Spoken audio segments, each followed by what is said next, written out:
enemies out there in terms of errors and execution? Yeah, definitely. I think we put ourselves under some unnecessary pressure there. Felt like we were winning the arm wrestle a little bit, and we had some good field position. We didn't do a great deal with it, and then we gave them opportunities into our half, and they stung us. Confident if you clear that up, though, that you can go on and win this still? Yeah, without a doubt. We just need to get back to playing like we have done the previous 5 weeks, because that was probably our worst 40 since we started this comp. Thanks for your time, Sam. Thank you. But absolutely blown them. And just an overview of that half, Willie, from a Samoan point of view.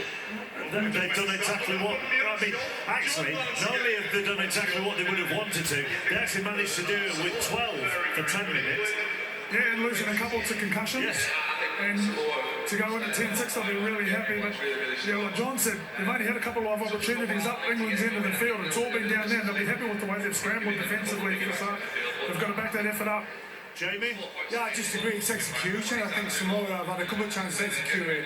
England are just slightly off the detail in everything they're doing. I think strength of carry, when they create opportunity, not nailing those opportunities, going into touch, there's just some mistakes creeping in the game. It's not the England we've seen for the last 4 weeks. It's been